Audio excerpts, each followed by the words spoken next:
Bob Hirsch. Thank you, Alan. Since we have an illustrious panel to offer insights into the jar, what I'm going to do to open up is simply give you a very concise overview about how this project came together and the conceptual underpinnings of the pictorial sculpture World in a Jar, War and Trauma utilize the camera as a cultural tool to curate and re-image key components from both historical images and images that I had made to explore the workings of our collective societal memory involving loss, popular culture, religion, tragedy, and the nature of evil.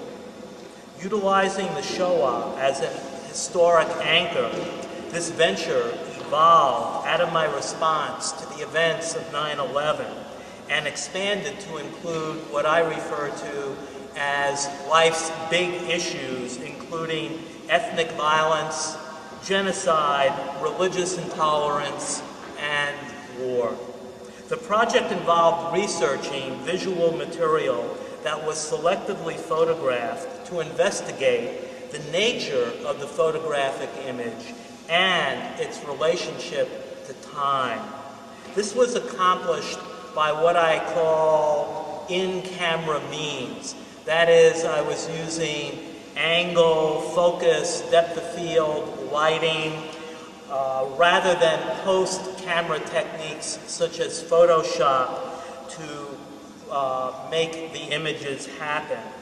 It's what I refer to as a Socratic method, in that it allows me to engage in a philosophical and a visual dialogue with images from other times, places, and by other makers.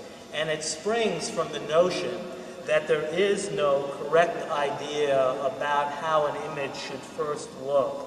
I am not interested so much in redefining an image as much as I am into inquiring into its metaphysical paradoxes and opposing social forces that swirl around how each image is made. Using camera optics, I record my pictorial decisions to combine content and form by asking each image a question, while examining the origin of the image and how its significance changes over time. Theoretically, I think of myself as a photographic entomologist exploring the evolution of meaning. As there is no prescribed arrangement for these jars, each jar serves as an interchangeable viewing block, letting the piece be a perpetual work in progress that basically recreates itself each time it is installed. This introduction of chance permits each photograph to not only present its own reinterpreted split-second historical reference, but also informs the context and understanding of the surrounding images.